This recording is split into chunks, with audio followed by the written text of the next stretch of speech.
Alors, bonsoir à toutes et à tous. Je suis ravi de vous retrouver pour déjà une 379e rencontre Vlil. Et ce soir, donc, on reçoit Rodolphe Cassot pour son roman Sortir du rang aux éditions Aux Forges de Vulcain et David Molmans, qu'on ne présente plus, qui fait partie des meubles, qui fait partie des bibliothèques, qui fait partie de Vlil de manière ad vitam aeternam. Bonsoir à tous les deux. Avant de commencer, Rodolphe, j'aimerais peut-être que David vous présente, parce que c'est un petit peu la coutume que l'éditeur présente l'auteur. Comment s'est faite cette rencontre? C'est votre quatrième roman. Les deux premiers étaient parus chez Critique. Le dernier jour du tourbillon en 2023 aux Forges. Vous entrez dans le catalogue des Forges avec celui-ci. Et c'est donc le deuxième roman, Sortir Durant, qui est sorti il y a quelques jours, début mars, aux Forges de Vulcain. David, comment as-tu connu Rodolphe, qui a un parcours finalement en littérature qui est bien éloigné de ce qu'il fait aux Forges finalement, euh, Mm. puisque ses deux premiers romans, Paris en 2016, où il mettait justement cette ville totalement ravagée par une apocalypse zombie, et son deuxième tome, Nécropolitain, en 2019, pour le coup, qui n'avait donc potentiellement rien à voir avec ce qu'il écrit aux Forges. Mais peut-être me contrediras-tu.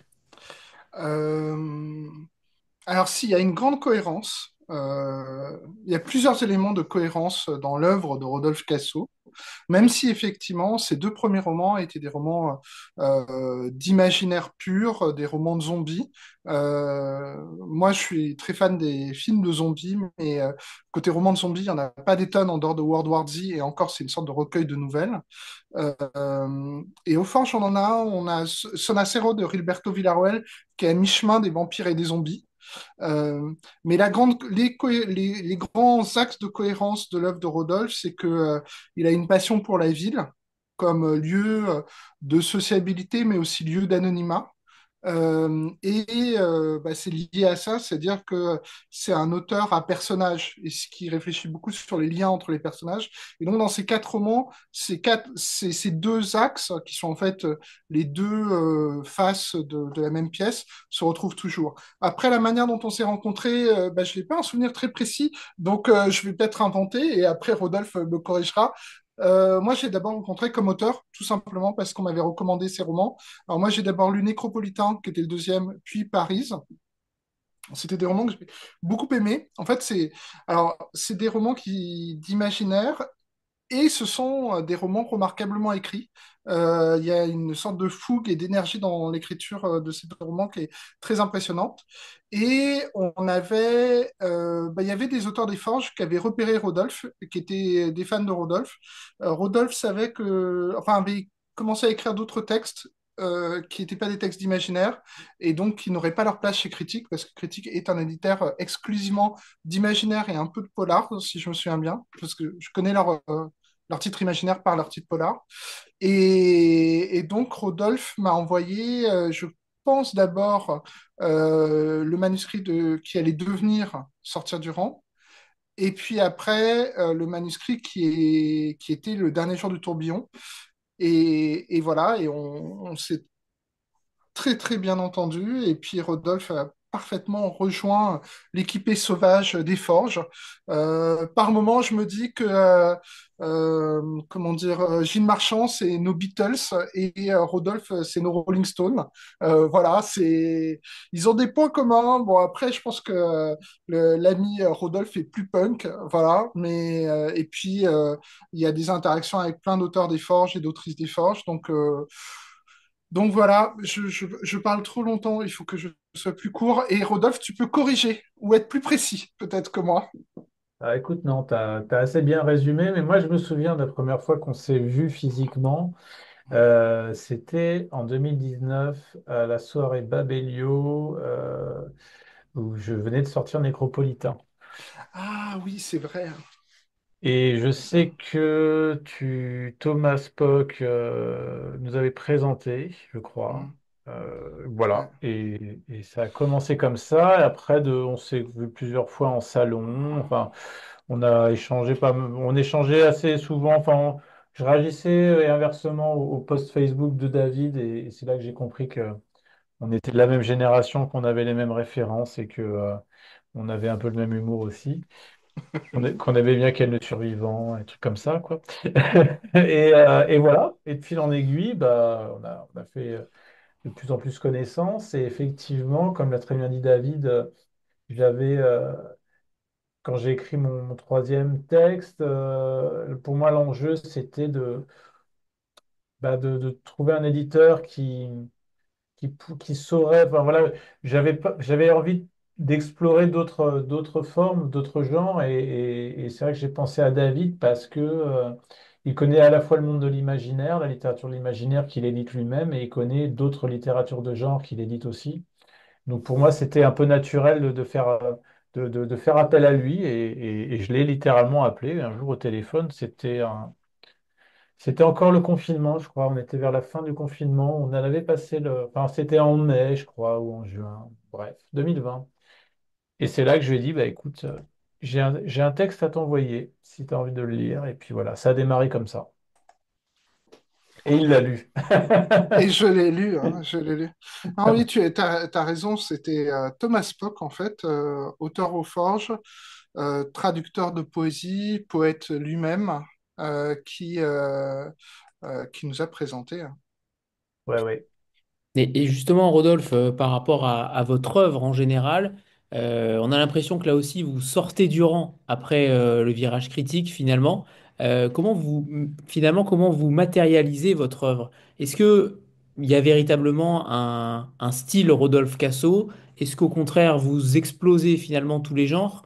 On a du mal à vous classer, pour le coup, que ce soit le dernier jour du Mhm. tourbillon et sortir du rang, là, pour le coup, qui n'a rien à voir potentiellement même avec ce qu'on peut trouver chez les forges. C'est quand même rare d'avoir ce genre de texte-là au sein même du catalogue des forges. C'est un pas de côté aussi peut-être, comme ça a pu l'être aussi à un moment donné pour Alexandra Koselik au début. David, tu aimes bien aussi faire des pas de côté et donner la chance à des textes qui sont pas forcément dans l'imaginaire le plus total. Comment vous situez votre œuvre justement, Rodolphe? Effectivement, c'est pas.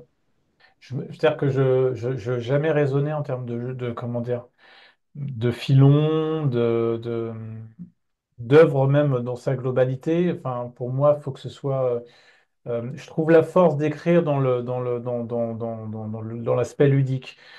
Si je m'amuse à le faire et si je prends du plaisir à le faire, je trouve la force de le faire. Si je ne trouve pas ce plaisir, je ne trouve pas cette force et je le fais pas. Enfin, c'est quelque chose qu'on ne peut pas faire, à mon avis. Enfin, je n'arriverai pas à le faire sans y trouver du plaisir. Et j'explique ce que je veux dire. En fait, là où je veux en venir, c'est que du coup, je ne cherche pas un genre en particulier, c'est plutôt une idée qui me vient, qui me procure suffisamment d'envie et de plaisir pour avoir envie de la développer en roman, c'est-à-dire d'y passer des centaines d'heures concrètement, hein, de trouver, de voler des moments de ma vie pour pouvoir m'y consacrer. Donc, c'est l'idée en fait qui va appeler le genre et peut-être les codes qui vont avec ce genre, voilà.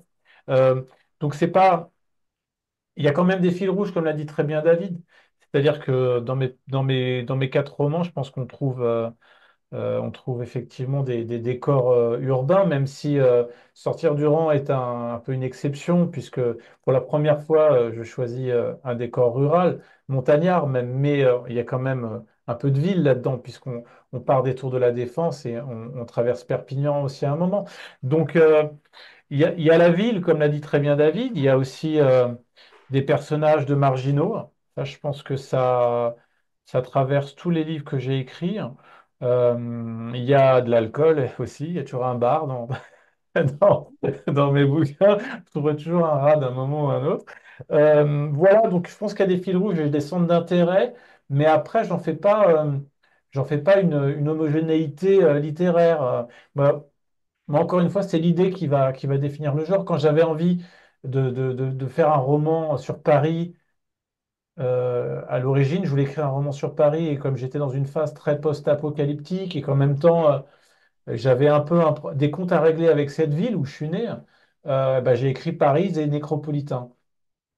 Ensuite, j'ai imaginé Voilà, un endroit où on pourrait, parce que j'étais encore dans un trip un peu fin du monde, après cette période-là, je me dis quel est l'endroit où tu irais te cacher si la fin du monde venait à advenir. Et là, j'ai pensé à construire un bunker dans les Pyrénées, voilà, ce que je raconte dans Sortir du rang. Et puis après, je me suis dit, tiens, voilà, comme j'aime bien sortir, j'aime bien fréquenter les bars, que j'ai tout un passif nocturne dans Paris et aux alentours.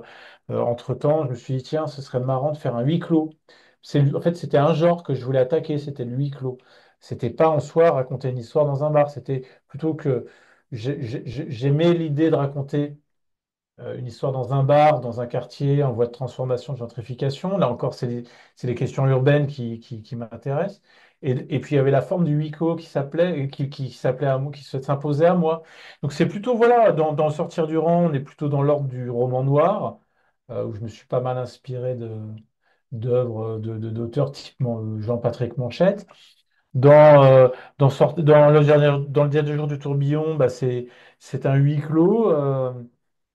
Je ne sais pas si j'ai des exemples à citer, mais voilà. Donc, tout ça pour dire que, effectivement, j'ai conscience que ce qu'on appelle mon œuvre, entre guillemets, est très hétérogène. Mais moi, c'est une manière de continuer de. J'ai pas, voilà, je sais, je crois, j'ai pas envie de creuser un filon J'ai envie de m'amuser. Ce qui m'amuse, c'est de varier les plaisirs et les genres et, et encore une fois, il y a quand même quelques fils rouges. Et évidemment, j'ai mes lubies et mes obsessions, comme tout auteur, je pense. Donc voilà, si, je sais pas. Après, en termes de style, bah, chaque œuvre, chaque genre, c'est pas que ça impose un style. L'idée, c'est justement de casser un peu les codes, mais il y a quand même des codes auxquels on peut se raccrocher. Pour moi, Sortir du rang a un style relativement proche par rapport aux deux premiers romans. En revanche, j'ai complètement changé de logiciel stylistique pour Le Dernier Jour du tourbillon, où là, pour le coup, j'abandonne une forme de comportementalisme pour aller vers un narrateur totalement omniscient et qui, en fait, prend le lecteur à témoin et qui est comme une sorte d'esprit qui se balade dans le bar et qui racontent la vie des uns des autres et leurs interactions. Donc voilà, je sais pas si on peut parler d'une œuvre. En tout cas, je sais que la cohérence n'est pas quelque chose que je recherche. Encore une fois, il faut s'amuser, il faut prendre du plaisir parce que je pense que quand on prend du plaisir à faire quelque chose, bah, je pense, je crois, j'espère que ça se transmet au lecteur. Voilà, tout simplement. Très bien, très bien. Et tant mieux parce que j'avoue qu'on voit souvent des auteurs creuser le même filon régulièrement et c'est parfois dommage. Alors, vous êtes musicien et on le sent très bien à la lecture de Sortir du rang, notamment parce qu'il y a beaucoup de musique, il y a beaucoup de petits extraits et même parfois des anecdotes. On pourra peut-être parler de l'anecdote de Gainsbourg et de Brigitte Bardot. Euh, pour le coup, musicien, journaliste et dans les domaines de la culture et de l'urbanisme, là aussi, donc ça rejoint évidemment l'univers de la ville. Est-ce que la musique notamment, est-ce que ça vous aide à écrire? Est-ce que vous avez là pour le coup un filon musical parce que le rythme de Sortir du rang, on va rentrer dans le détail tout à l'heure, mais le rythme il est extrêmement dense, il est rythmé, le rythme est rythmé, bah oui évidemment Anthony, eh oui. Le rythme il est extrêmement puissant, on a l'impression que c'est une sorte de cabale qui est dans notre tête. On avance parce que les chapitres sont extrêmement courts pour la plupart d'entre eux. Est-ce que c'est la musique qui vous a permis de sortir un texte aussi rapide, aussi dense? Effectivement, vous faites bien de parler de la musique parce que ça aussi, c'est un autre fil rouge qu'il y a dans tous mes bouquins. Il y a toujours de la musique d'une manière ou d'une autre. Donc ça, vous faites bien de le souligner. Et pour répondre à la question, je ne sais pas si c'est tant une recherche. En tout cas, surtout le début qui est très rythmé, une alternance de personnages. Voilà, les deux personnages principaux, chacun dans leur vie, sont présentés, ça s'alterne avec des chapitres très courts. Et après, petit à petit, je pense que ça se densifie et ça se rallonge au fur et à mesure que l'intrigue prend forme. J'ai pas tant cherché. Pour moi, c'était plus visuel que musical. C'était presque plus cinématographique que musical, ce début, cette alternance. C'est plus ça que je recherchais, mais de toutes les manières, oui, la musique. Enfin, je pense qu'il y a une rythmique qui opère de manière inconsciente.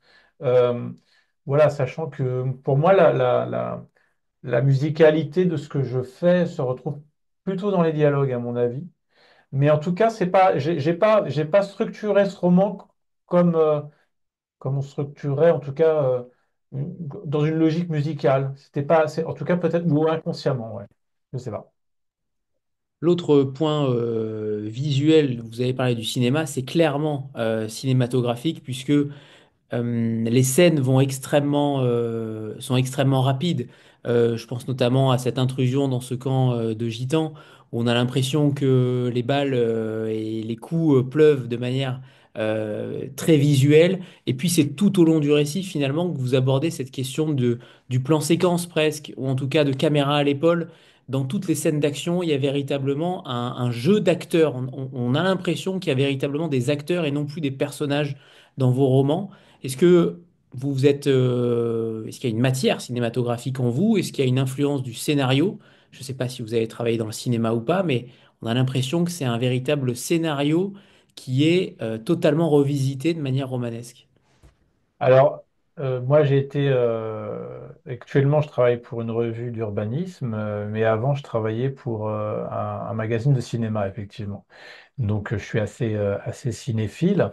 Euh, et effectivement, vous mettez le doigt sur une technique que comment dire, que j'ai expérimentée au moment d'écrire Sortir du rang. C'est-à-dire que je sortais de l'écriture d'un très gros livre qui était nécropolitain, qui faisait plus d'1 million de signes, plus de 700 pages. Et je m'étais dit que j'allais, pour changer aussi, euh, procéder à voilà, tester une nouvelle façon d'écrire.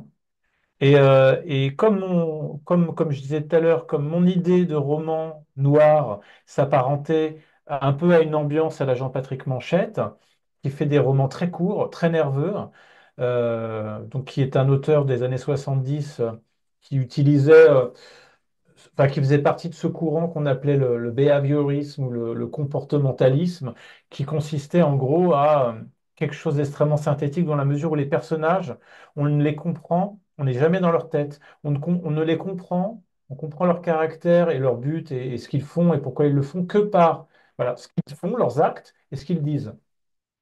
Donc c'est très... Et Jean-Patrick Manchette était de toute façon quelqu'un qui était très lié au monde du cinéma, qui était très cinéphile lui-même, qui était critique de cinéma.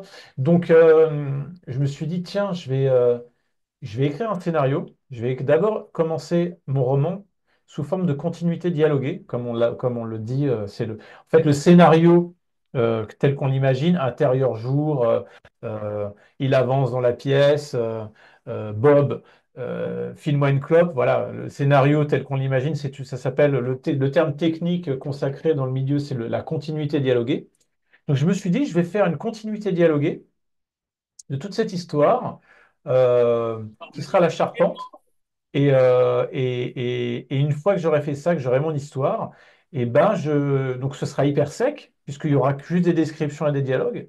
Et une fois que j'aurai ça, et ben je vais ajouter un peu de gras, mais pas trop, pour rester dans un esprit un peu manchétien, faire un roman le plus sec et le plus nerveux possible. Voilà, donc c'est les coulisses de ma petite cuisine, c'est ça, effectivement, vous l'avez très bien dit, Anthony, c'est une logique qui est cinématographique, mais attention, je n'ai jamais perdu de vue le fait d'écrire un roman.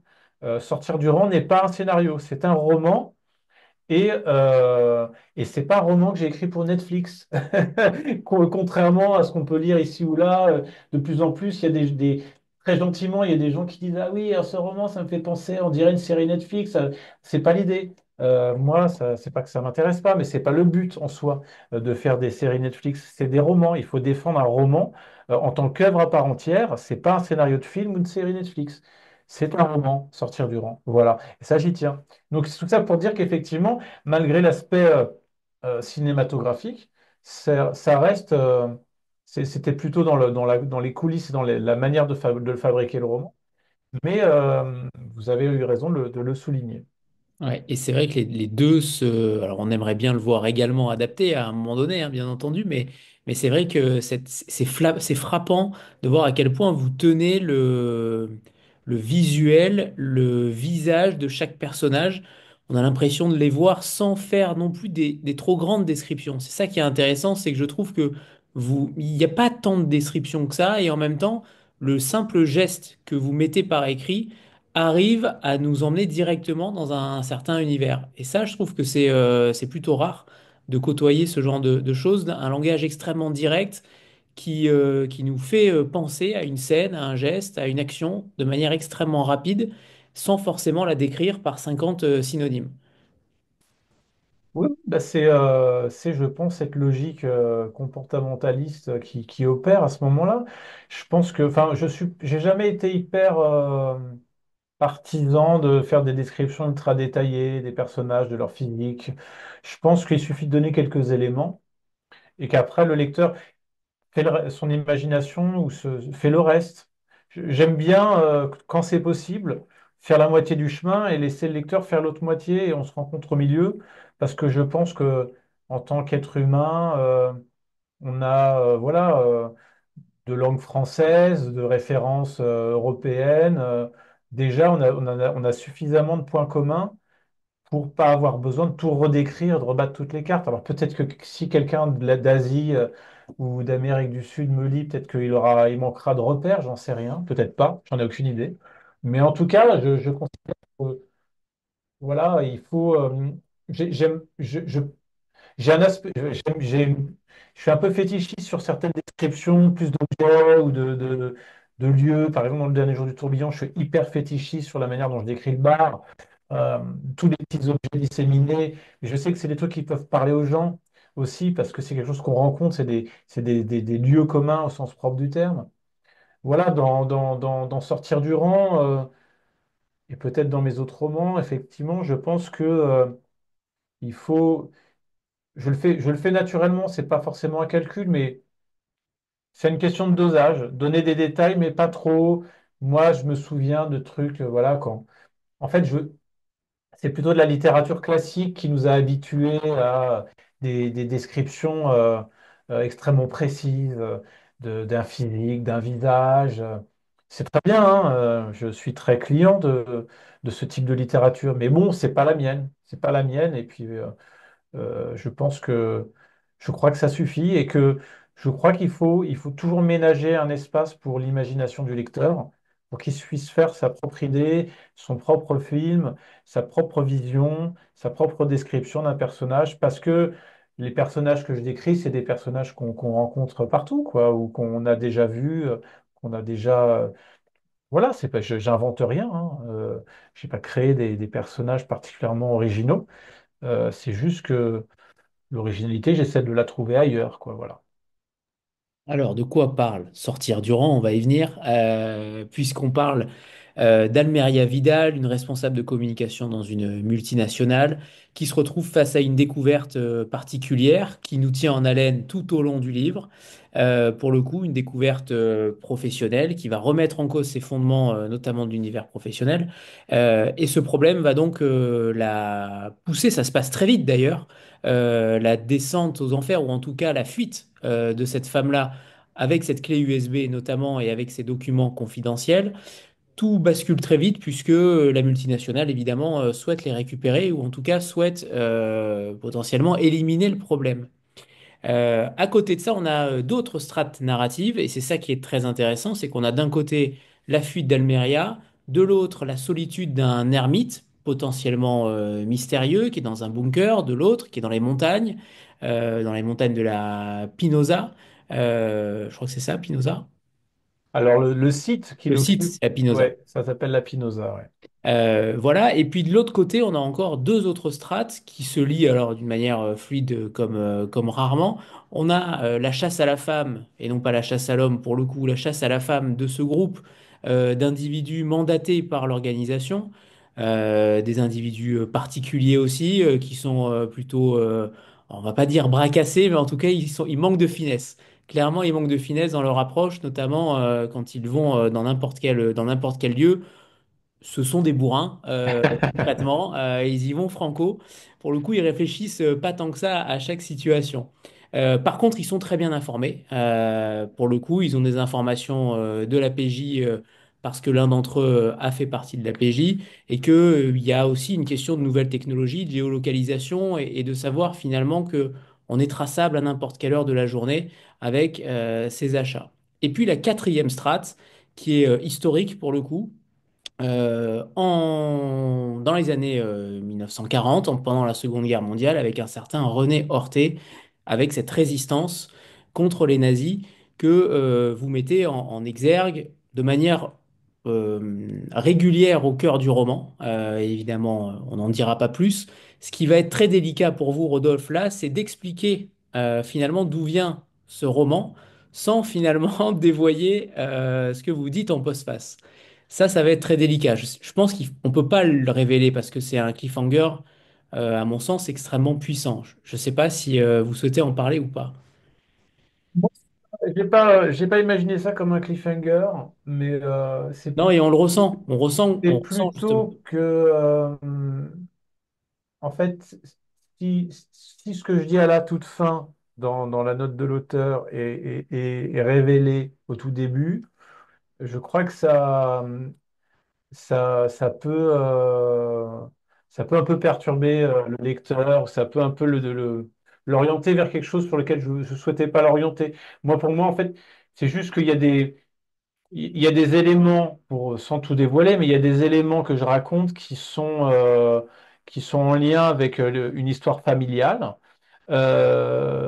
Et c'est pas mon but. Voilà, en gros, mon but, c'est pas de raconter une histoire familiale, c'est pas de raconter l'histoire de ma famille dans les Pyrénées-Orientales. C'est de raconter une bonne histoire de chasse à la femme, comme vous le dites, de poursuite de nos jours. Voilà. En revanche, ce que je tenais euh, à raconter dans ce livre, c'est d'imbriquer la petite histoire dans la grande, de rappeler la grande histoire dans la petite, c'est-à-dire que les lieux où se passe l'histoire, donc on est dans les Pyrénées-Orientales, on est près du mont Canigou, pour ceux qui le connaissent, qui est enneigé au moment où je vous parle puisqu'il a plu sur le mont Canigou pendant des jours et des jours, qui est un lieu un peu mythique pour les Catalans, voilà, pour la Catalogne française. Euh, et, euh, et cet endroit que je décris, où mon personnage d'ermite a construit son bunker, c'est une mine de fer abandonnée depuis maintenant un siècle et qui est sur une commune qui s'appelle Valmagna, qui est une commune qui a une histoire pendant la Seconde Guerre mondiale. Et en fait, c'est pour à la fois, c'est pas, comment dire, ça rythme le texte, les petits passages historiques, mais c'est aussi évidemment pour servir l'histoire, c'est pour expliquer qu'il y a une culture de la résistance dans cette région euh, qui peut être réactivée peut-être à un moment clé. Et voilà, c'est une région qui est sauvage encore, montagnarde, euh, très peu dense en termes de densité humaine. Et ça, il fallait le raconter. Et encore une fois, ce que je raconte, euh, je connais cet endroit parce que j'y ai passé mes vacances. C'est un endroit où, où, où j'avais de la famille. Et voilà, donc c'est pas tellement je ménageais pas un effet cliffhanger, un effet de twist, Non, et vous le dites d'ailleurs. Vous le dites très c'est bien. plutôt le contraire. C'est de la pudeur. Ouais, non, c'est pas de la pudeur, c'est qu'à un moment, je me suis dit, je vais pas parler de ça tout de suite, je l'expliquerai à la fin, parce que ça va détourner l'attention de mon histoire, qui est la petite histoire et pas la grande. Et ça va, voilà, moi, ce que je veux, c'est raconter. C'est un bon roman, j'espère, en tout cas une bonne histoire, comme moi j'aime les lire ou les. Voilà. Donc c'était ça l'idée de départ. C'était pas forcément de ménager un effet de manche, quoi. Non, et ça s'est senti, mais c'est vrai qu'on ne le voyait pas forcément venir. Alors, il fallait être très vigilant, mais je dirais pas plus. Mais Non, je pense qu'on peut pas le savoir, effectivement. c'est très, très. Non, en effet. Même si on peut s'interroger quand même au nom. Mais ouais, non, je n'en dirai pas plus. Euh, Lisez-le, lisez-le. Disez-le. Voilà. Ce qui est intéressant aussi, c'est que vous dites que tout existe. Ce que vous décrivez, tout ce que. Alors, il y a en effet une des variations parfois dans la vérité. Et vous citez d'ailleurs Alex, un des héros du roman. Si la légende est plus belle que la réalité, imprimez la légende. Elle est forte cette phrase aussi parce que pour le coup, toutes les vérités sont potentiellement contradictoires. Difficile de détenir la vérité d'un événement historique. Alors, il y a des livres d'histoire, certes, mais parfois des historiens s'écharpent entre eux. Et Ouais. c'est difficile de savoir ce qui réellement se passait à une telle époque, notamment avec les variations de mémoire. Pour le coup, vous mettez le point aussi sur quelque chose que vous romancez, tout en gardant l'atmosphère aussi historique et le respect des anciens. Oui, effectivement, c'est vrai que j'ai fait pas mal de recherches sur cet aspect historique, entre des choses que je savais, que j'avais entendues oralement, des choses que ma famille, des documents familiaux, Internet, des recherches sur Internet, sur des sites bien renseignés.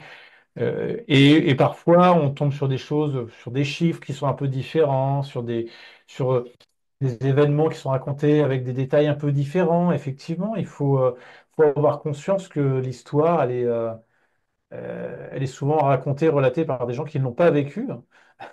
Ou même quand ils l'ont vécu, eh ben, ils peuvent avoir une version différente d'une autre personne qui était là. Donc, il faut être prudent et c'est pour ça, là, c'est vraiment de l'humilité par rapport à ça.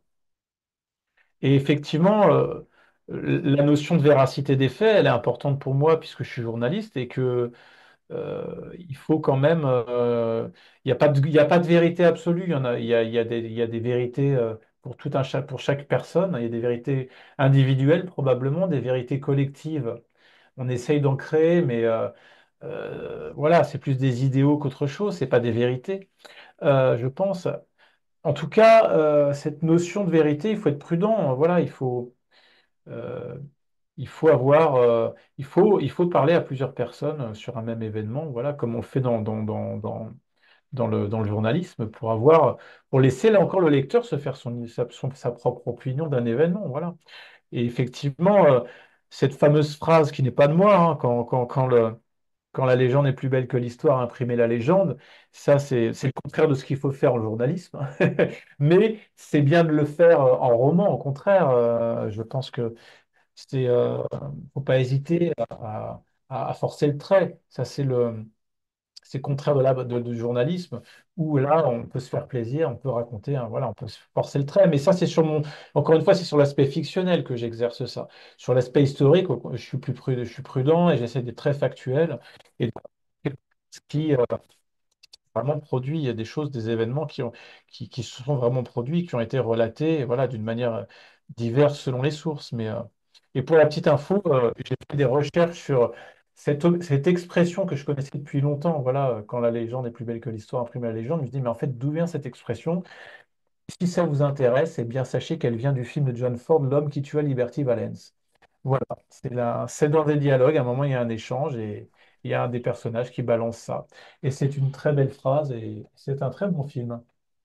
Je me permets d'intervenir pour faire une note de bas de page. C'est Vas-y. que très souvent dans la presse, quand les gens vont citer ce passage du film, ils vont dire, comme le disait John Ford, quand la légende est plus belle, il faut imprimer la légende. Sauf qu'en fait, John Ford n'a jamais dit ça, c'est un de ses personnages, et ce n'est pas ce que lui croyait, puisqu'on lui a déjà sorti la citation, et en fait, il expliquait qu'il ne croyait pas du tout à cette phrase, en fait, hein. C'était Ah déjà, oui, ouais. voilà. Et c'était un personnage, parce que parfois on dit souvent un auteur a dit quelque chose et on oublie, et ça, je pense que c'est une réserve, une humilité qu'il faut avoir, c'est que très souvent, c'est pas l'auteur qui dit quelque chose, c'est un de ses personnages, et bien sûr, les personnages ne sont pas toujours porteurs des croyances ou des idées des auteurs. Voilà. Et oui, Ça parce que fait. quand c'est négatif, l'auteur refuse, et quand c'est positif, il faut aussi parfois refuser. C'est Cela vrai. dit, je note cette très belle définition du journalisme. C'est le journalisme, c'est quand la légende est plus belle que la vérité, on imprime la vérité. Voilà. Si tu veux, ouais. Mais tu as raison, David, de souligner qu'effectivement, il ne faut pas confondre ce que dit un personnage et son auteur. Et c'est hyper important. Je crois qu'il y a parfois, effectivement, Et ça peut arriver qu'on prête des intentions à un auteur parce qu'il a dit ses personnages ou son histoire est orientée d'une certaine manière. Ouais. Il y a quand même une dissociation à faire, quoi. Voilà. Par exemple, toi, tu es très gentil, tu n'es pas du tout un survivaliste ermite dans le Mont Canigou, quoi. Ah. Tu sais pas, tu connais pas mes projets. Tout peut arriver. Tout à l'heure, je parlais des strates narratives. Est-ce que ça a évolué justement ce schéma finalement narratif avec David notamment? J'ai été surpris de voir Marie-Eugène aussi citée à la fin pour la suggestion d'insérer l'histoire dans l'histoire. Marie-Eugène qu'on apprécie aussi beaucoup ici puisqu'elle est souvent venue pour le coup. Comment vous avez travaillé finalement avec David et avec cette idée de d'insérer l'histoire dans l'histoire? Est-ce que ça veut dire que le roman a été façonné de manière un peu différente au départ? En fait, au départ, j'avais pas, sur mon premier jet, j'avais pas ces passages historiques. D'accord. Et voilà, je connais Marie-Eugène qui est une éditrice et qui est voilà, que j'apprécie beaucoup. Et elle a fait un peu partie de mes bêta-lecteurs, on peut dire. Et en discutant avec elle, elle m'avait dit, écoute, ce que tu me racontes, parce que je lui ai expliqué le contexte historique à l'oral, quoi. Je lui ai expliqué, on était au téléphone. Il me dit, mais tu devrais ménager des espaces sur cette histoire, voilà, sur ces moments historiques, parce que ça pourrait enrichir le récit. Donc, j'ai commencé à réfléchir effectivement à comment insérer ça dans le récit de manière un peu cohérente. Et de fil en aiguille, bah, je pense qu'il y est parvenu, quoi. Mais voilà, donc c'est pour ça que je la remercie, elle a un remerciement, parce que c'est elle qui m'a donné cette idée et qui m'a permis, je pense, d'enrichir d'autant ce roman. Enfin, j'espère. Je ne sais pas Alors, si je réponds bien à la question. ouais. J'aimerais bien qu'on parle d'Almeria pour le coup parce que elle est dans une situation en effet particulière. Elle est chassée, elle a découvert quelque chose. Comment vous avez justement élaboré son parcours moral, psychologique quand on est face à une telle décision de choisir finalement de céder à la pression ou au contraire de fuir par peur, on ne sait pas véritablement dans quel état d'esprit elle est au départ. Pendant longtemps, on ne sait pas si elle fuit par peur, si elle fuit pour être une lanceuse d'alerte. Finalement, on est dans l'expectative. Vous avez sûrement peut-être voulu la mettre dans cette situation-là. J'aimerais bien savoir pourquoi, dans quelles conditions vous mettez ce personnage-là en difficulté. En fait, je pense que elle a agi à l'instinct et que ça l'a dépassé très vite. C'est comme parfois chez ceux qu'on considère comme des lanceurs d'alerte, c'est parfois des gens qui agissent, voilà, parce qu'il y a quelque chose de viscéralement inacceptable sur lequel qu'ils découvrent. Euh, mais en fait, ils se rendent pas compte de ce qu'ils sont en train de déclencher. Et ils ouvrent une véritable boîte de Pandore, quoi. Et c'est un déferlement de merde qui leur tombe dessus, quoi. Et Almeria, en fait, c'est exactement ça. C'est qu'elle tombe sur un truc, on comprend qu'elle est profondément heurtée par ce qu'elle découvre, mais sans qu'on sache ce que c'est.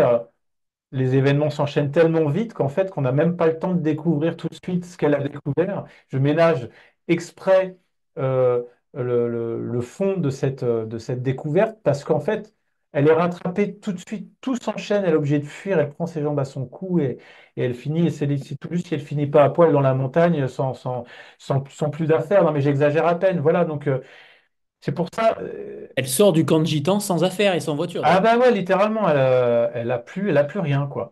Donc, mais en même temps, elle disparaît. Et c'est ce qu'elle cherche aussi à faire, parce qu'elle est poursuivie. Donc, voilà, c'est comme ça que j'ai imaginé la chose. C'est le sentiment de précipitation qui prime. C'est même plus, finalement, imaginons que vous découvrez quelque chose et qu'il y a des gens qui sont prêts à mettre tous les moyens pour vous en empêcher. Bon, bah, dans 1 heure, vous avez intérêt à plus être chez vous, à plus être devant votre écran et à chercher une destination et à ne plus utiliser votre téléphone, ne plus utiliser votre carte bleue. Et voilà, on est pris dans cette espèce de folie, de fuite en avant et on réfléchira plus tard aux conséquences de ces actes et de qu'est-ce qu'on fait de ces informations. Donc c'est comme ça que j'ai imaginé en tout cas ce début de roman. Est-ce que vous vous êtes inspiré de d'autres lanceurs d'alerte, que ce soit Snowden, Assange, Manning? Est-ce qu'il y a eu certains traits que vous auriez pu, ou en tout cas dans l'urgence du personnage, est-ce qu'il y a des traits particuliers ou au contraire Non, c'est vraiment une Almeria non, non, totalement... non, j'ai juste, enfin, Est-ce que vous vous êtes mis j'ai- à sa place en fait aussi? oui, en fait, ce que j'ai compris par exemple, j'avais vu le documentaire sur Snowden et j'avais lu d'autres histoires de lanceurs et de lanceuses d'alerte. Je me suis pas inspiré d'une histoire, mais j'ai juste compris un truc, c'est que Snowden, c'est intéressant dans la mesure où c'est quand même un type qui savait ce qu'il faisait, qui était, je pense que lui avait, ou Assange, c'est des gens qui étaient un peu préparés probablement à la shitstorm qui les attendait, et malgré ça, à quel prix, quoi? À quel prix ils ont, enfin, c'est en fait malheureusement quand on voit, même quand ils s'en sortent finalement, on se dit mais est-ce que ça vaut vraiment le coup de, il y a tellement de forces qui s'exercent pour vous faire taire et pour mettre des bâtons dans les roues. En fait, heureusement qu'Almeria n'y a pas réfléchi à deux fois parce que finalement c'est la spontanéité qui l'a poussé, c'est l'instinct encore une fois qui l'a poussé à faire ça, mais voilà, moi, ce que j'ai retenu de ces histoires de lanceurs d'alerte, c'est quand même des gens extrêmement courageux ou inconscients. Almeria, elle est plus dans la deuxième catégorie. Clairement. Avant de nous lire un premier extrait, Rodolphe, on va prendre une petite photo de groupe comme on en a l'habitude. Voilà. 3, 2, 1. Et c'est bon, parfait. Rodolphe, c'est à vous pour le premier extrait. Alors, je prends mon livre. Premier extrait, donc c'est, si je me souviens bien, Alex, notre ermite, je vais vous faire visiter son bunker. Il entre dans la pièce qui n'excède pas les 20 mètres carrés. Le plafond voûté, à la texture gondolée, semble la moitié d'un gigantesque tuyau. Le mobilier n'est composé que d'une petite table en formica, de deux chaises collées contre une kitchenette, d'un placard et d'un lit à étage. Un mur est recouvert d'étagères saturées de livres, dont de nombreux manuels sur les plantes médicinales, les champignons, les baies, la chasse, la pêche, les nœuds de marins, la montagne, l'agroécologie, la météorologie, mais aussi des ouvrages traitant de collapsologie, de réchauffement climatique, de catastrophes nucléaires, de guerre bactériologique, d'épuisement des ressources, d'anthropocène, d'entretien des armes blanches et à feu, et puis quelques romans, dont celui posé sur la table de nuit intitulé Into the Wild. À côté, une guitare classique repose sur un trépied. Il se dirige vers une porte à côté de la kitchenette qui donne sur un corridor. De part et d'autre, les murs sont recouverts d'étagères métalliques où sont entreposés un nombre invraisemblable de boîtes de conserve, de bocaux, de bouteilles, ainsi qu'une vingtaine de bidons étanches de 60 litres portant les étiquettes Rilon, semoule, boulgour, quinoa, lentilles vertes. Le couloir s'achève sur un grand poster recouvrant entièrement le mur du fond, une affiche du film La grande escroquerie du rock'n'roll, figurant Sid Vicious, membre du groupe punk Sex Pistols, descendant en smoking blanc un escalier de music hall illuminé de rouge. Au plafond, le long d'une corde à linge, pendent des torchons ficelés comme des saucissons. L'homme en décroche un et va le poser sur la table de la kitchenette. Il coupe la ficelle avec un couteau et déballe le paquet, un long morceau de viande séchée. Il s'en découpe quelque part et les mastique en silence sous la lumière crue des néons. Puis l'ermite change son t-shirt Bowie pour un t-shirt où Lou Reed a le visage tout bleu et s'assoit sur le lit en caleçon.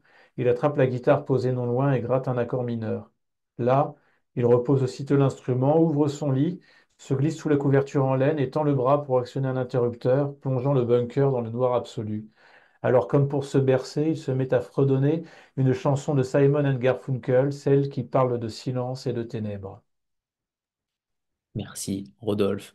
Et donc, par rapport justement à ce personnage d'Alex survivaliste qui prévoit tout finalement. Le problème, c'est que lorsqu'il descend au village, il a quand même des relations très compliquées avec les autres. Il a des relations compliquées avec tout le monde, sauf peut-être avec Almeria et son chien, Larry. Pour le coup, qu'est-ce que vous vouliez déceler en lui? Est-ce que c'est une sorte de critique aussi de la société moderne, ou tout simplement une alternative, ou est-ce que c'est une référence au confinement? Qu'est-ce que vous vouliez mettre derrière ce personnage-là?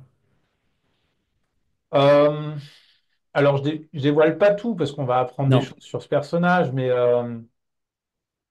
je pense que je condense en Alex un peu toutes les peurs de l'époque, quoi. Voilà.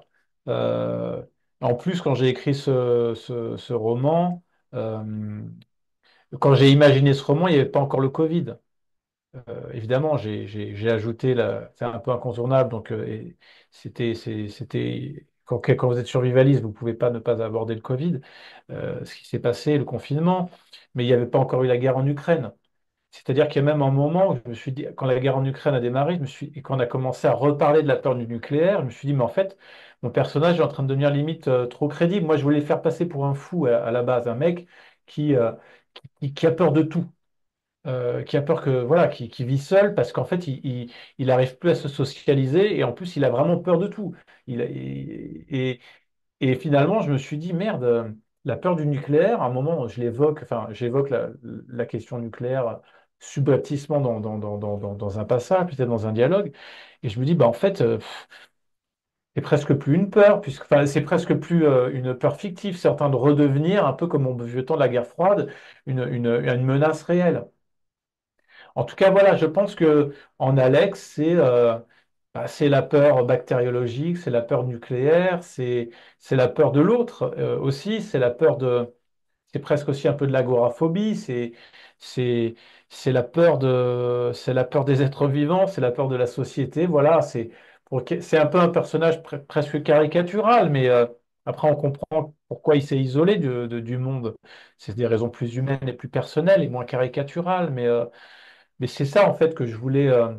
Pour moi, c'est quelqu'un qui voilà qui a condensé des peurs de l'époque. Et puis de l'autre côté, on a cette multinationale qui est prête à tout, à supprimer Almeria. Il y a quand même des archétypes de corruption qui sont extrêmement forts, de corruption et d'assassinat, de volonté d'assassinat. Est-ce que vous vous êtes posé la question, vous parlez de la crédibilité justement d'Alex, est-ce que vous vous êtes aussi posé la question sur la crédibilité d'une telle possibilité? Est-ce que vous vous êtes aussi documenté sur ce genre d'entreprise qui voudrait tout simplement masquer des problématiques sanitaires, écologiques et autres? Non, il y a pas, je me suis pas posé la question une seule seconde. Enfin, l'actualité depuis des décennies, nous a montré que ces choses-là étaient totalement vraies.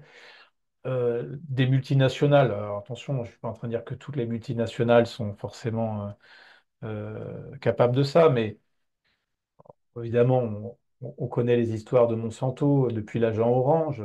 On sait, quand vous voyez le scandale du tabac, qui est très bien raconté par Michael Mann dans le film Révélation, avec ce personnage incarné par Russell Crowe qui est tout le temps menacé de mort.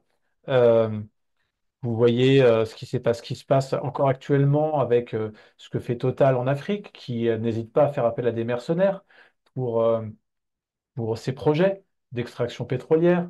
Voilà, je cite d'ailleurs un média d'investigation qui s'appelle Disclose dans le roman, et c'est aussi un clin d'œil parce que je trouve que c'est un des rares médias indépendants français aujourd'hui encore qui mène des enquêtes très très courageuses. Et pour avoir parlé avec Mathias Destal, qui est son fondateur, et c'est quelqu'un que j'estime énormément, je lui ai dit, Mathias, tu sais, je pense sincèrement que ce que je raconte dans ce livre, cette histoire de chasse, de pourchasser quelqu'un pour le faire taire à cause d'un secret industriel, je suis intimement persuadé que c'est quelque chose qui est monnaie courante. Et il m'a dit, bien évidemment. Et c'est quelqu'un de très bien renseigné. Il m'a dit, mais évidemment, moi aussi j'en suis persuadé. Et c'est quelque chose, voilà, on n'a pas besoin d'aller très loin dans la fiction, dans l'imaginaire pour imaginer que c'est vrai. Encore une fois, je pense que ça reste de l'ordre de l'exceptionnel, mais évidemment que quand il y a trop d'argent en jeu, euh, il peut y avoir. Regardez, euh, un film comme Merci Patron. euh, Documentaire comme Merci Patron comment s'appelle-t-il, De pardon, Ruffin. Merci. Euh, Déjà, c'est déjà, bah, en plus, justement, au moment de la sortie de mon livre, il y avait le procès de Squarcini, qui était un directeur de renseignement intérieur qui avait servi de barbouze à Bernard Arnault pour espionner Fakir, le média de Ruffin. Et puis, voilà, on voit bien dans Bercy Patron euh, comment Bernard Arnault missionne des gens pour essayer de contrecarrer la- les velléités de ce couple qui avait été licencié, je crois. Bref, regardez ce film, il est intéressant. On voit déjà de quoi sont capables les grosses boîtes, même s'il n'y a pas mort d'homme dans Merci Patron, c'est déjà très très révélateur de quand il y a des choses en jeu, on peut mettre le paquet, on peut essayer de faire taire les gens par l'argent ou plus. Et donc je suis persuadé que ça c'est déjà arrivé. Je pense. Dans les références que j'avais aussi, il y avait ce fameux film qui m'avait assez marqué dans les années 90, c'est La Firme avec Tom Cruise où on est dans un cabinet d'avocats américain, où au début tout le monde va bien, et super, lui c'est le jeune premier, et puis je sais plus ce qui se passe, mais pourquoi, et en fait tout son cabinet se retourne contre lui, et ils veulent tous le buter, ils veulent tous le buter, ils veulent se débarrasser de ce mec. C'est un peu cette logique-là, voilà, que je raconte, mais encore une fois, tout ça n'est que de la fiction, mais je suis persuadé que la réalité peut être bien pire que ça, ouais. J'en suis persuadé, j'ai pas, je me suis pas, j'ai même pas cherché à me documenter là-dessus, pour moi c'est évident. Et puis, il y a cette relation qui se crée entre les deux, entre Almeria et Alex. Et puis, il y a aussi cette évolution d'Almeria tout au long du récit, tout au long du roman. Vous avez véritablement peaufiné son mental, sa personnalité. On a l'impression que c'est plus la même à la fin qu'au début. En tout cas, j'ai l'impression qu'elle a changé, qu'elle a évolué. Et puis il y a cette relation justement avec Alex, qui est une relation assez improbable, puisqu'elle est en train de monter dans la montagne. Elle se foule la cheville, je crois qu'elle se fait une entorse, ou en tout cas elle se blesse. Et il la recueille sans forcément, il l'accueille même chez elle, sans forcément poser trop de questions, lui qui a peur de tout. Ça c'est aussi intéressant, c'est qu'il y a un véritable accueil de l'autre. C'est la seule fois où il accueille l'autre, il accueille l'altérité. Oui, parce que il vient, c'est pas un mauvais chien, c'est pas, c'est il est certes bourru, mais c'est pas un mauvais type. Et effectivement, c'est d'abord Larry, son chien, qui découvre Almeria, qui est tombé dans un ravin, enfin, qui est remonté de son ravin, mais dans un piteux état. Et la rencontre se fait comme ça. Lui, après, il rend service, voilà, et puis il voit bien. En fait, on imagine une randonneuse blessée dans la montagne en fin d'après-midi, et on va, enfin, Il se pose sauf des questions quand même. oui, bah évidemment, parce mais il voit bien que il voit bien que cette personne peut pas grand-chose contre lui. Lui, il est quand même armé, il a une carabine et un chien. Bon, voilà, on se doute bien qu'il peut pas lui arriver grand-chose. Et là, voilà, comme c'est quand même pas un salopard, il l'aide et il lui propose de l'héberger, ne serait-ce que. Après, elle se méfie, elle aussi. Elle se retrouve quand même avec un ermite au milieu de nulle part. Et on voit bien qu'au début, il y a quand même forcément et un instinct de survie. Puis elle a vécu déjà tellement de choses, elle a échappé à tellement de choses à ce moment-là de l'histoire que, bon, tout se fait pas de manière évidente. Voilà. La relation ne se lie pas naturellement. On est quand même en terrain hostile avec des gens qui se regardent un peu en chien de faïence, quoi. Elle le compare presque à Michel Fourniret à un moment donné. Bah, alors, imaginez, vous êtes dans la montagne et il y a un type avec une carabine à l'épaule et un gros chien noir qui vous propose le gîte et le couvert à la tombée de la nuit, vous faites quoi? Je pose régulièrement deux questions aux auteurs qui viennent ici. La première, c'est celle de l'auteur méconnu, un auteur que vous aimeriez remettre au goût du jour, Rodolphe. Qui avez-vous Mhm. choisi? Euh, c'est un auteur qui est mort il n'y a pas très longtemps. Je trouve qu'on n'a jamais assez parlé de lui. C'est un auteur allemand qui s'appelle Edgar Eisenrath. Euh, pour moi, c'est un mec hyper important dans la mesure où surtout aujourd'hui, encore une fois, euh, dans l'époque qui est la nôtre. Edgar Ilsenrath, c'est quelqu'un qui a été censuré en Allemagne très longtemps parce que lui est un rescapé de la Shoah. Lui a vécu la vie en ghetto. Il a perdu, voilà, comme beaucoup de Juifs, énormément de personnes autour de lui. Euh, et il est capable il a été capable, dans un roman comme Le Nazi et le Barbier, d'en faire une espèce de comédie. Ce qui lui a été reproché, parce que rire de la Shoah, enfin, il riait pas de la Shoah, mais il riait dans un contexte de la Shoah, et ça passait pas en Allemagne à l'époque. Donc en fait, son livre, il a été censuré tout simplement, alors que ce qu'il raconte est assez vital et assez important. Donc on a découvert son œuvre plus tard, en tout cas en France. Elle a été traduite sur le tard, et il a pu sortir ses livres sur le tard. En tout cas certains. Donc il y a Le Nazi et le Barbier, qui est un chef-d'œuvre à mon sens, qui pour moi est un peu sur une tonalité comparable ou dans la même famille au niveau de la démarche que ce qu'a fait Roberto Benigni avec La vie est belle. Même si c'est pas le même procédé, mais c'est une manière d'aborder la Shoah avec un pas de côté très culotté. Voilà. Donc je recommande chaudement la lecture du Nazi et le Barbier, qui pour moi est son chef-d'œuvre, avec probablement son autre chef-d'œuvre, c'est celui qui s'appelle Nuit, Nacht en allemand, qui pour le coup est pas drôle du tout, puisque c'est un pur récit de survie.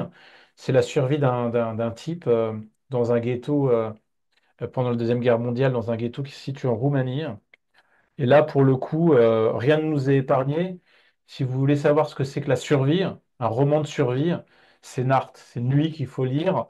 Par exemple, vous voyez un roman comme euh, La route de McCarthy, qui est quand même pas mal en termes de survie et de dur. euh, et ben, j'ai trouvé que Nuit, c'était encore plus violent, encore plus terrible. Surtout qu'on raconte des événements qui ont vraiment eu lieu, et lui a vraiment vécu ça, même si il se met pas en scène, c'est pas lui il se raconte pas lui-même. Mais voilà, Edgar Ilsenrath, pour moi, c'est un auteur qu'on met pas encore assez en avant. Les éditions du Tripode et du Nouvel Attila en plus, on fait des couvertures magnifiques de cet artiste dont j'ai oublié le nom, mais c'est un illustrateur connu, qui rend hyper, comment dire, vraiment justice au récit de cet auteur. Voilà, il faut lire Edgar Ilsenrath, euh, parce que il y a aussi un esprit punk dans lequel je me retrouve. Qui est hyper impertinent. Enfin, c'est des démarches comme ça dont on a besoin, c'est des propositions radicales. Euh, je pense qu'il manque un peu aujourd'hui dans la littérature générale, qu'on retrouve plus dans la littérature de genre. Euh, voilà, donc Edgar Isselrath, c'est vraiment un auteur hyper important, je trouve. Très bon choix. Et puis c'est l'impact des technologies que j'aimerais aborder également avec vous, puisque pour le coup, dans cette quête de ces trois hommes à la poursuite de cette femme, d'Almeria, il y a véritablement, tout est épié, tout est contrôlé, tout est suivi. C'est flippant, clairement. C'est encore plus flippant que la réalité, finalement. Quoique, même pas. Je pense que c'est en réalité ce qui se passe. Clairement, est-ce qu'on peut avoir accès à toutes ces informations aussi rapidement? Oui, quand on a accès aux bonnes personnes, bien entendu. Est-ce que, en fait, j'aimerais savoir. Est-ce que vous auriez fait le même parcours qu'Almeria? Est-ce que vous, dans sa situation, qu'auriez-vous fait? Est-ce que vous auriez choisi la fuite? Est-ce que vous auriez choisi de lancer l'alerte ou au contraire de garder pour vous? Dans quel... eh oui, parce que pour le coup, je suis obligé de vous poser la question parce que vous mettez Almeria dans une position très délicate. Est-ce qu'il y a un lien avec vous, avec ce que vous auriez aimé faire ou ce que vous auriez aimé en tout cas dénoncer? Ah, c'est toujours la bonne vieille question.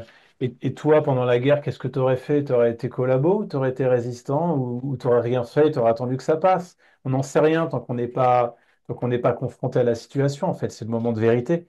Et ce moment de vérité, bah voilà, il faut.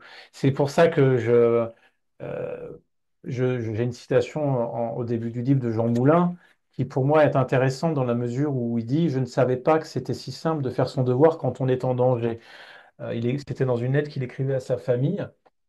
Et est-ce que c'est vraiment si simple? En tout cas, lui a l'air de le dire. En fait, à un moment, je pense que lui, c'est une question de conviction. Et c'est ce qui arrive à Almeria, elle est face à ses convictions et ses contradictions, parce que quand on bosse pour une multinationale comme ça, on sait que voilà, que tout n'est pas propre, probablement, ou tout n'est pas merveilleux.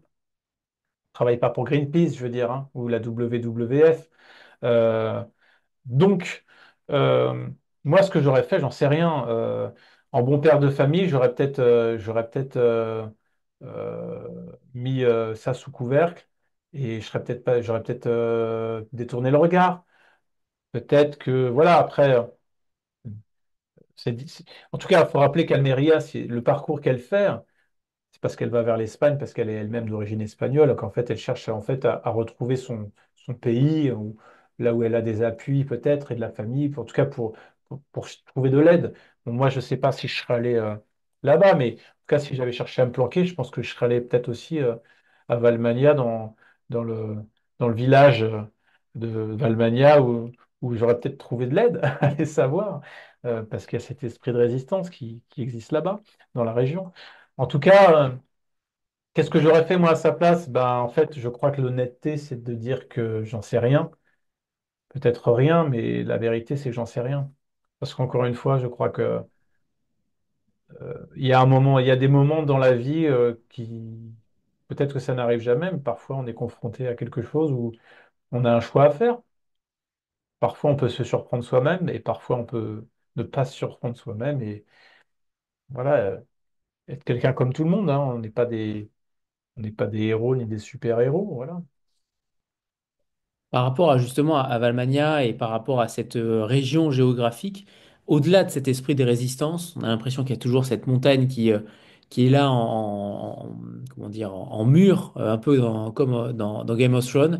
Mais au-delà de ça, qu'est-ce que ça raconte finalement aussi de ce territoire-là, de cette géographie que vous avez voulu mettre en avant? Certes de manière historique, mais vous y avez passé des vacances, j'ai bien compris. Cela Oui. étant, géographiquement, comment ça se matérialise? Je suis allé voir quelques photos sur Internet, mais il n'y a pas tant de choses que ça finalement. Alors, en fait, c'est assez simple. Vous êtes à Perpignan, si tout le monde voit à peu près où est Perpignan. Donc, on est dans la plaine du Roussillon. Donc, c'est une plaine.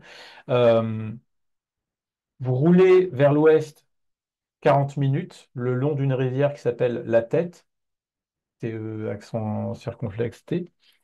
Vous arrivez jusqu'à un barrage d'une ville qui s'appelle Vinça. Et après, vous prenez plein sud vers la montagne. C'est-à-dire que vous êtes vraiment au pied des montagnes et au pied du mont Canigou. Vous êtes sur une plaine et vous avez vraiment cette montagne qui est effectivement comme un mur. Et le mont Canigou, vous le voyez depuis l'autoroute quand vous allez vers l'Espagne, depuis la mer. Enfin, c'est pour ça que cette montagne est est si vénérée, si je puis dire. C'est parce que on la voit de partout. C'est le plus haut sommet des environs. C'est un des plus hauts sommets des Pyrénées. Et c'est comme un mur. Voilà, c'est vraiment un mur. Et quand on s'engage vers le sud depuis Vinça, tout de suite, ça commence à monter et on s'aventure sur des routes hyper flippantes. Moi, j'ai des souvenirs quand j'étais petit, voilà, de mon père qui conduisait sur ces routes de montagne où il y avait parfois pas de parapet et un ravin de plusieurs centaines de mètres. Et c'est marquant, c'est des paysages qui marquent tous ceux qui y passent. Donc déjà, cette route sinueuse, ces lacets dans la montagne qui montent à plus de 1000 mètres d'altitude, déjà, ça marque. Ensuite, voilà, quand on arrive dans un village comme Valmagna, bah, c'est un village qui est pas en terrasse, mais presque. Il est sur il est à flanc de montagne, donc il est accroché à la montagne. Donc on est sur il y a il y a un dénivelé qui est très fort. Du bas du village jusqu'en haut, il y a un très fort dénivelé. Ensuite, quand on s'aventure plus loin, quand on va euh, vers de l'autre, comment dire, sur le secteur des mines de la Pinosa, en gros, il faut passer une montagne, il faut contourner une montagne pour arriver sur un autre versant où il y a cette mine. Euh, Là encore, on est sur une espèce de mur, enfin, c'est totalement enclavé, c'est hyper sauvage. Il faut quand même imaginer que la Pinosa, c'était une mine de fer où des gens au début du XXe siècle travaillaient. Ils étaient quelques centaines au milieu de nulle part. À travailler à la mine, dans la montagne, dans ces conditions, c'est absolument, c'est époustouflant. C'est époustouflant. Et aujourd'hui, les mines de la Pinosa, elles sont toujours là, elles existent. Euh, et il suffit de vous taper sur Google et vous verrez à quoi ça ressemble. C'est spectaculaire, c'est un endroit qui m'a... Attendez, c'est un des endroits les plus incroyables que j'ai vu de ma vie, et surtout que je l'ai vu enfant. Euh, quand on voit un endroit comme ça, on ne peut pas l'oublier. C'est à la fois fantomatique, sublime, euh, euh, mélancolique, spectaculaire. Ça raconte quelque chose de l'histoire humaine, de l'histoire du siècle. Enfin voilà, il y a tout ça s'entremêle. Enfin, c'est pour ça que je tenais aussi à raconter cet endroit et puis à y planter le décor de mon roman. Donc voilà, oui, et puis c'est des gens qui vivent sur des petits villages dans la montagne, un peu comme les Corses, vous savez, ces petits villages de Corse. C'est, c'est là aussi, c'est très comparable. Je trouve qu'il y a cet esprit. Voilà, cet esprit un peu frondeur, un peu résistant. C'est des gens qu'il faut pas emmerder, quoi. C'est des gens qui ont parfois toujours un fusil aussi dans leur atelier. Donc voilà, c'est aussi cette partie du pays qui me fascine, moi, en tant que petit Parisien. Ça m'a toujours fasciné de passer mes vacances là-bas parce que c'est radicalement opposé à ce que je vis au quotidien. Et c'est fascinant. Et c'est exaltant aussi. Et dans ces contrées-là, on ne spoile rien évidemment, il y a un maquis, un réseau, le réseau Sainte-Jeanne d'un côté, le maquis Henri Barbus de l'autre. Le premier, le réseau Sainte-Anne, Sainte-Jeanne, pardon, qui a été créé par René Horté. Je ne sais pas si on dit Horte ou Horté d'ailleurs. Horth. Horth, en fait, il a été créé par le maire de Valmagna de l'époque, son père et l'instituteur du village qui est René Horth, effectivement. Voilà. Et une autre personne dont on ne peut pas parler pour l'instant. L'idée étant de faire passer en Espagne les personnes qui voulaient justement rejoindre la France libre. Et de l'autre Absolument. côté, on a ce maquis Henri Barbus Ouais. qui naît dans les mines de la Pinosa. Et là, pour le coup, j'aimerais bien que vous expliquiez à ceux qui n'ont pas encore lu le livre ces deux réseaux. Alors, le réseau Sainte-Jeanne, effectivement, c'était un réseau d'évasion par les gens dont vous avez parlé, qui étaient des villageois de Valmagna, qui aidaient des personnes à passer en Espagne, qui étaient à l'époque, voilà, qui n'étaient pas sous le joug nazi. Donc tout simplement, voilà, c'est des gens qui connaissaient la région, la montagne et qui, euh, qui recueillaient tous ceux qui voulaient s'enfuir, quitter la France. À l'époque, au début du réseau Sainte-Jeanne, euh, voilà, il y avait la France libre, il y avait la France occupée, comme on sait la France était encore divisée en deux. Les nazis n'occupaient que le nord de la France, donc Valmagna et les Pyrénées étaient encore en zone libre jusqu'à ce qu'elle ne le soit plus. Mais en tout cas, et là forcément, le réseau a continué d'exister encore un temps, mais ça a été de plus en plus compliqué jusqu'à ce qu'il soit démantelé. Euh, donc voilà, il y avait ce réseau d'évasion. Et René Hort, l'instituteur du village qui faisait partie des organisateurs de ce réseau, avait aussi euh, été entré en contact avec un maquis, le maquis Henri Barbus, et il leur a dit, bah, si c'était un maquis qui s'était fait chasser par les Allemands de leur planque à plusieurs reprises. Et René Hort leur a dit, bah, il y a un endroit qui est pas mal pour se planquer. Ça s'appelle les mines de la Pinosa. Là-haut, vous allez être tranquille, hein, personne ne viendra vous chercher. En gros, c'est un peu ça qui s'est passé. Il a guidé donc les membres de ce maquis sur le site de la Pinosa, dans cette mine de fer abandonnée. Et il faut comprendre que la particularité du maquis Henri Barbusse, c'est que d'un côté, c'est les FTPF, les francs-tireurs et partisans français, qui sont des communistes. C'est un maquis communiste. Et ils avaient aussi dans leurs membres des guérilleros espagnols qui avaient passé la frontière parce que c'était le moment de la retirada. C'est le moment où les forces de Franco ont gagné contre les républicains et les guérilleros espagnols vaincus sont passés de l'autre côté de la frontière. Et comme c'est des gars quand même qui en veulent, ils se sont dit, bah, on a perdu le combat contre le fascisme chez nous en Espagne. C'est pas grave, il y a des fascistes qui ont envahi la France, ça s'appelle les nazis. Et ben, on va aider les résistants à se débarrasser de ces gens-là. Donc, on a des communistes et et des guérilleros espagnols qui ont fait alliance pour former ce maquis qui s'appelait le maquis Henri Barbus.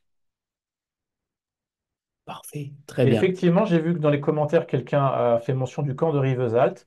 C'est effectivement, il y a des membres des guérilleros espagnols qui ont transité par ce camp de Rivesaltes, qui était un camp de concentration français, dans lequel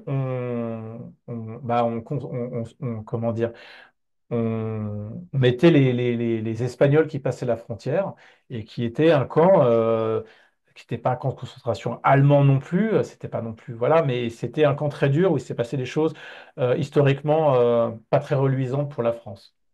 Que j'ai visité et en effet, grande émotion, très, très Ouais, compliqué. Très ouais, compliqué. ouais. C'est quelque chose dont, voilà, ça fait partie des cicatrices françaises de la France de Vichy, ça.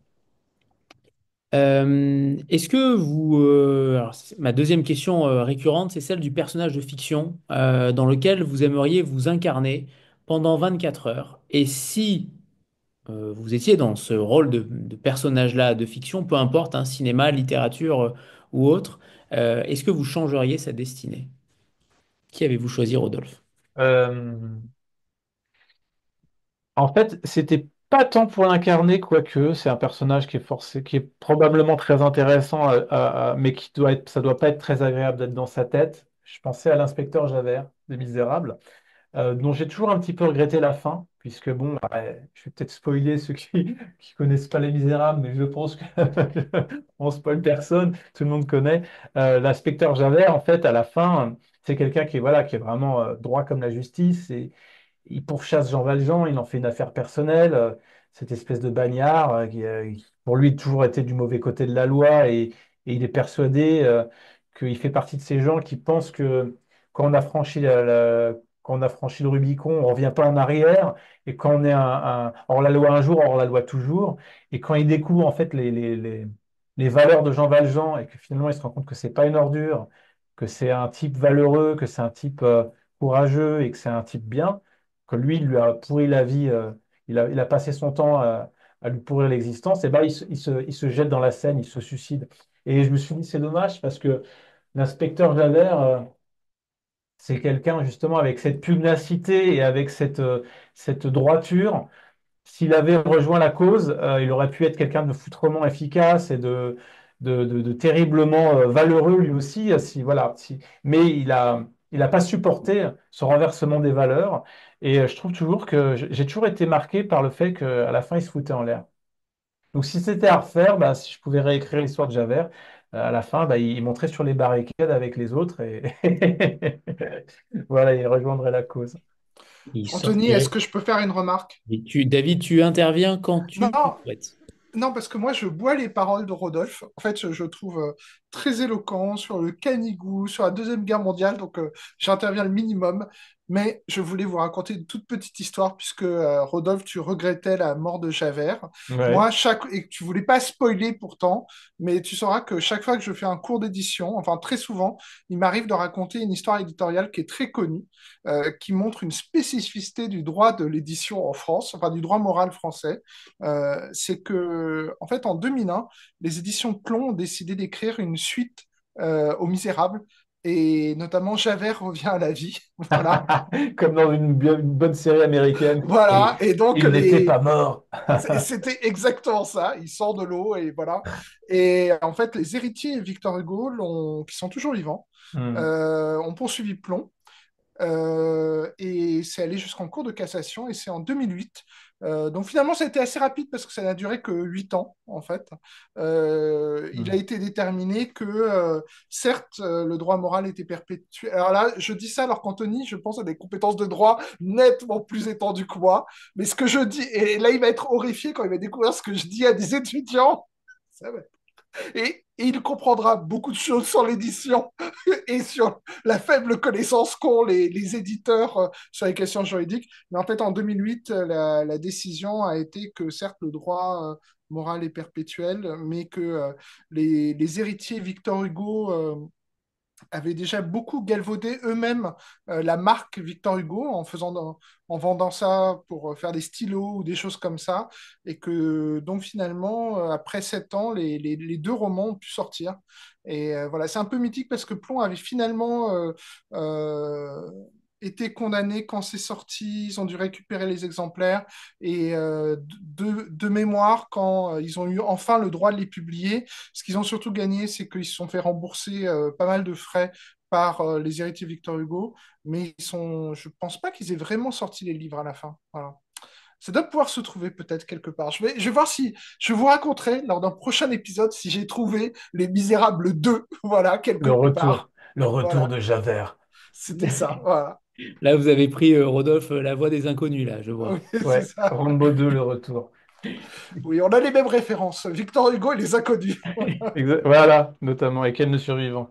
Oui. On espère que la décision soit la même pour notamment Hergé et tant d'autres qui ont bien Ah, galvaudé, en effet, les droits de leurs aïeux. Mais en effet, je connais pas, je pense pas que la suite des Misérables a été publiée. Il me semble non. pas. Il me semble pas. Tu Euh, vérifieras, David, mais je crois pas. Je sais Non, que ça a j'ai été juste, édité. en vous écoutant, il y a un article du Monde de 2008 qui dit la Cour d'appel de Paris a finalement débouté les héritiers de Victor Hugo qui réclamaient des dommages et intérêts après la publication de deux livres apportant une suite aux Misérables. Mais en fait, initialement, Plon avait retiré les livres et j'ai pas trouvé la trace d'une. C'est-à-dire, il s'est passé 7 ans, 8 ans. Je pense qu'entre-temps, Plon s'était dit ça présente plus aucun intérêt de les publier et je pense pas que ce soit sorti. Hmm. Voilà. Je Pardon, crois que c'est c'était pas sorti, aussi David. passionnant que le Canigou. Alors bah Et, si, bah, tu m'apprends quelque chose et pour mon prochain anniversaire, j'espère que tu pourras m'offrir la suite de l'inspecteur Javert.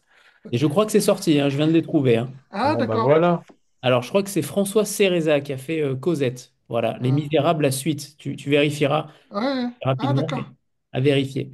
Les Misérables 2. Apparemment, ça s'est pas Voilà. beaucoup vendu. Ah. Bref, on va revenir à nos moutons.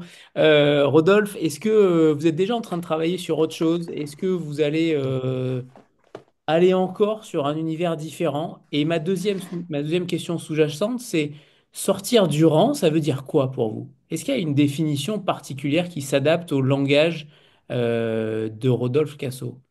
Parce que ça veut dire beaucoup de choses finalement, sortir du rang. Si on prend différentes définitions, ça s'adapte parfaitement, en effet, à tous les personnages, ou presque, du roman. Ça s'adapte évidemment à Almeria, ça s'adapte aussi aux bandits qui la pourchassent, ça s'adapte aussi évidemment à la multinationale, ça s'adapte aussi à cet ermite Alex. Finalement, c'est une définition qui fait sens.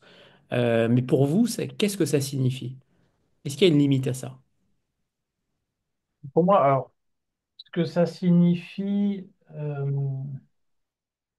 pense que c'est quelque chose à tenter. Je pense c'est un fantasme à réaliser au moins une fois dans sa vie, je pense. Sortir du rang, voilà. Je pense qu'il faut tenter quelque chose d'un peu fou, d'un peu différent. Je pense que ça enrichit une expérience de vie d'un moment, de vraiment oser quelque chose, quitte à re-rentrer dans le rang après, hein, c'est pas grave. Mais je crois qu'on a tous en nous cette envie, à un moment ou à un autre, de sortir du rang, de dire non, non, mais là, je marche plus dans la combine. Mais ça peut être de plein de manières différentes. Je pense que par exemple, aujourd'hui, même pas aujourd'hui, mais il y a 10 15 ans, quelqu'un qui disait, bon, bah, je mange plus de viande, c'est fini. C'était des gens qui étaient un peu, ils n'étaient pas nombreux et quelque part, à leur manière, ils sortaient du rang. Ça peut être ça, mais ça peut être plein d'autres choses. Voilà, ça peut être faire acte de résistance quand nager à contre-courant ou moi, à un moment dans ma vie, je me suis dit, en fait, moi, je vais être rockstar. Donc, donc j'ai monté un groupe et j'ai fait pendant 7 8 ans de la musique en espérant en faire mon métier. Ce qui peut paraître naïf aujourd'hui, mais pour moi, c'était une de mes manières de sortir du rang. Je voulais pas, à ce moment-là, je voulais pas d'une vie, je voulais d'une vie différente. Aujourd'hui, je suis rentré dans le rang, on peut dire, mais je suis content d'être sorti du rang à un moment. Ça m'a apporté énormément de choses. Voilà, en fait, sortir du rang, pour moi, c'est vivre une expérience pas forcément extrême, mais c'est prendre une décision de. Je pense que c'est une manière de prendre sa vie en main, de pas se laisser, voilà, de sentir. C'est peut-être une illusion, mais de sentir qu'on a pu prendre sa vie en main à un moment, et ça fait du bien. Je pense que ça fait du bien. Je pense que c'est un peu, ça permet de voir si on a fait, si on, si cette direction est la bonne ou finalement si on était bien dans notre ancienne vie. Enfin voilà, je pense que ça permet de remettre les choses en perspective. C'est important de le faire, de réussir à le faire. C'est une chance de pouvoir le faire. Voilà. Il y a un autre personnage aussi qui sort du rang. Alors, c'est un personnage un peu plus minime, mais c'est cette femme qui, je crois que c'est Pascal de mémoire, je suis pas sûr sur le prénom, je me rappelle plus. C'est cette Oui, femme oui. qui Qui fait mangeait du mieux miel? il y a 15 ans ou il y a 20 ans et qui était prise pour une folle. Ouais. C'est aussi dans le récit, on a l'impression que tous vos personnages finalement sortent vraiment du rang à un moment donné. Et ces marginaux, c'est parfois, qui sont parfois cabossés, mais souvent marginaux, c'est peut-être en effet votre cam. On sent qu'il y a une véritable poussée pour prendre des risques.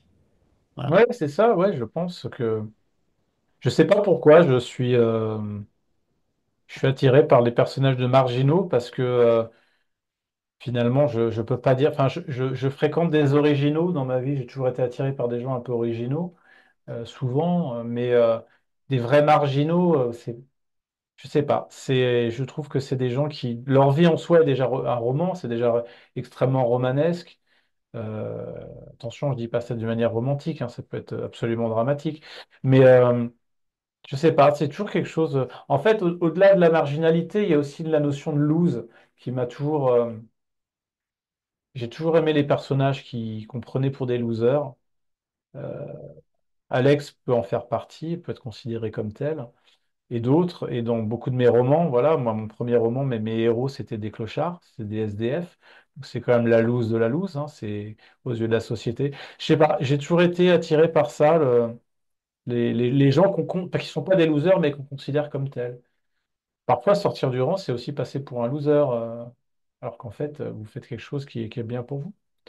Mais je ne sais plus quelle était la question, Anthony. Et la deuxième question, c'était sur si vous écriviez en parallèle ou déjà après sortir du rang, mais en voyant votre mou, je pense que non.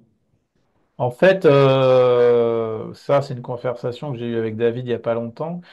Là, j'ai, voilà, on a toujours plusieurs idées en tête, je pense, quand on est dans une logique créative. Il y en a qui se bousculent. Euh, et puis il y en a comment dire, qui sont plus. Il faut s'écouter à un moment et quelle est l'idée qui fait le plus envie sur le moment et je pense qu'il y en a une qui me fait plus envie que d'autres parce que c'est celle sur laquelle j'ai le plus écrit, enfin de documentation, de notes, voilà, où j'ai le plus pris de notes. Pour moi, c'est un signe. Quand on prend des notes, c'est le début déjà de l'écriture. Donc ces derniers temps, on va dire que ces 3 dernières années, c'est plutôt j'ai une idée de récit qui trotte, mais sur lequel j'ai rien fait de manière vraiment formelle. Je me suis pas mis derrière mon écran pour écrire le moindre chapitre. Quelques passages, quelques bribes et puis pas, un peu de notes. Donc oui, il y a quelque chose que j'aimerais faire, mais c'est pas quelque chose d'évident dans la mesure où c'est pas drôle du tout.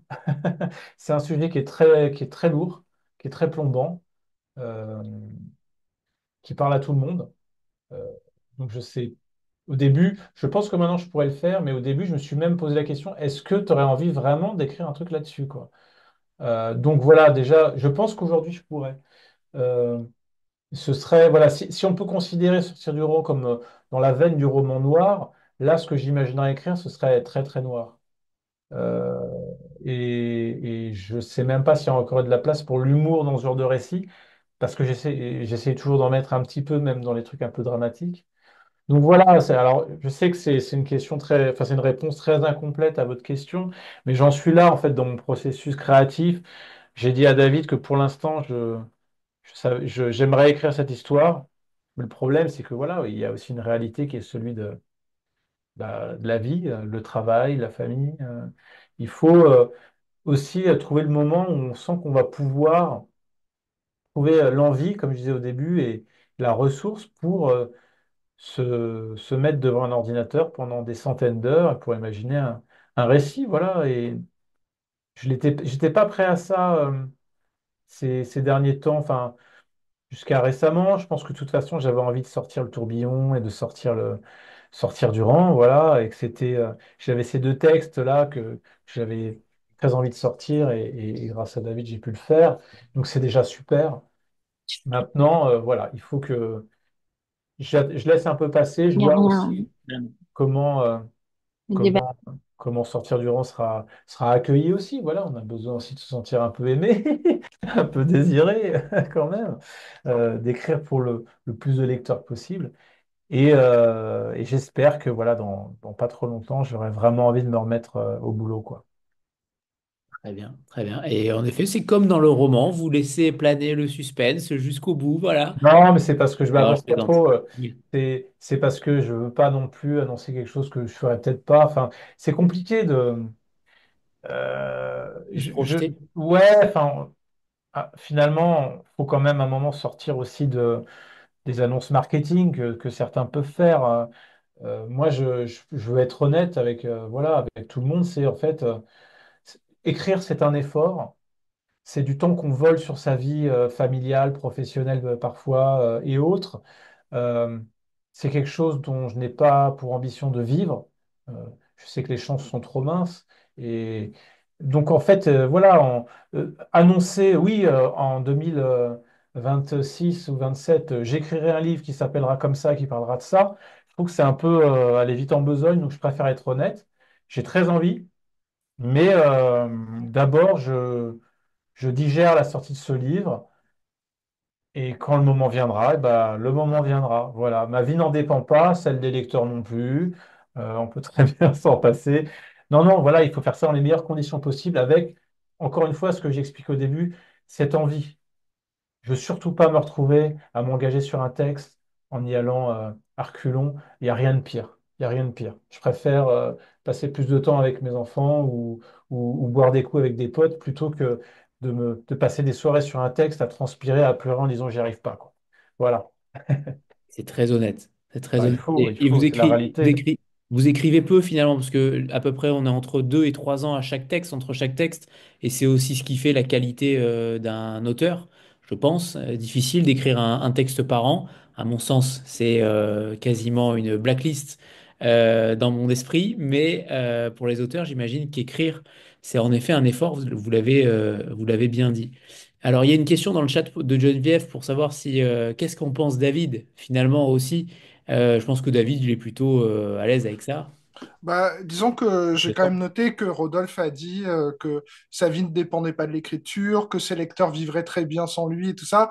Je note qu'il n'a pas parlé de son éditeur, qui lui a quand même besoin que Rodolphe revienne un jour ou l'autre. Voilà. Voilà. Vous voyez la pression qui est exercée sur moi.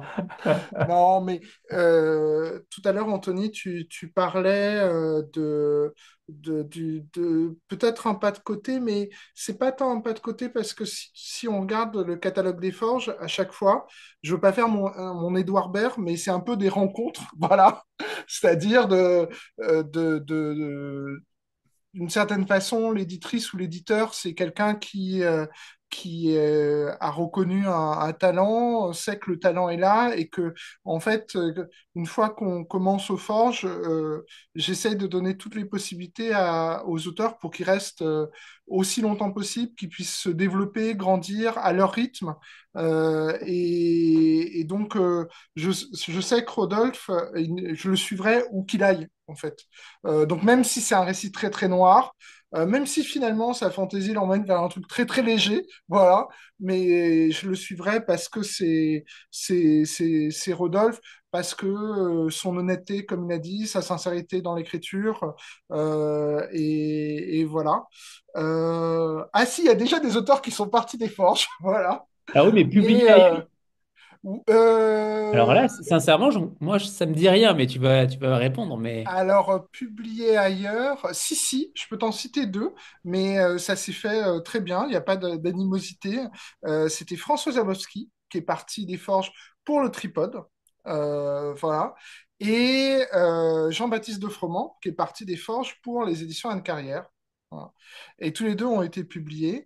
Et voilà, après, ça c'est aussi enfin, une sorte de proverbe de l'édition de dire que les auteurs n'appartiennent pas aux éditeurs, et c'est bien vrai. C'est-à-dire qu'on a des fortes amitiés intellectuelles, mais il faut aussi que on se publie pas par amitié, on se publie parce que c'est aussi dans l'intérêt de l'auteur. Donc, je pense à ça parce que j'ai parlé il y a pas longtemps à un autre auteur des Forges que j'adore, mais qui ne vend pas pour l'instant beaucoup. Et il m'a dit qu'il avait peur que je le publie par amitié. Et je lui dis que même si on n'était pas amis, je le publierais parce que j'adore ses romans. Et voilà. Donc, l'amitié, ça aide, mais c'est pas la cause de la publication. Par contre, la confiance dans la sincérité du travail artistique, c'est quelque chose d'important. C'est vrai que les auteurs sont plutôt fidèles et j'essaye d'être fidèle aussi. Voilà. Ils le sont, ça c'est évident. Voilà. Mais en tout Euh, cas, j'ai hâte que Rodolphe revienne. Mais là, effectivement, accompagnons le plus loin possible sortir du rang.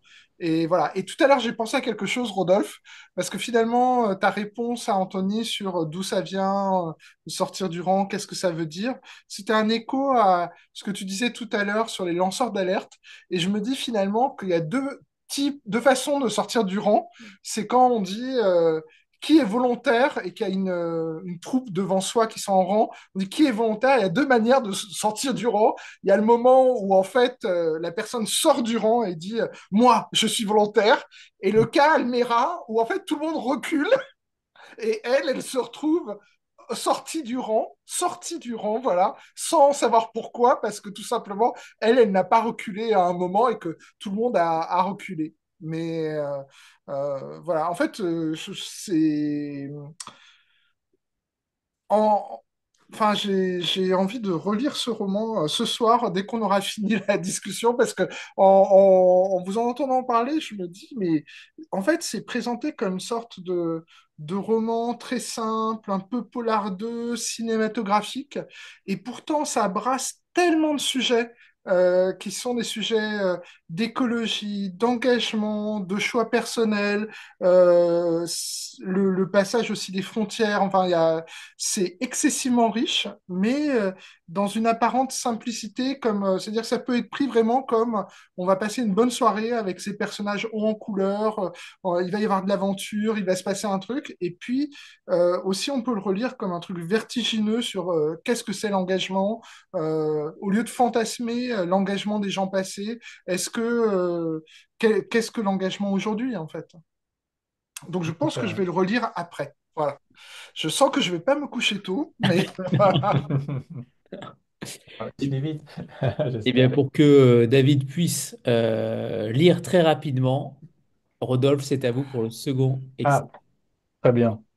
Eh ben justement, donc c'est un passage sur enfin, sur l'un des passages historiques dont je parlais avec voilà ce maquis qui, pour situer le contexte, à bout d'un moment, ils sont quand même à 1500 mètres d'altitude dans la montagne.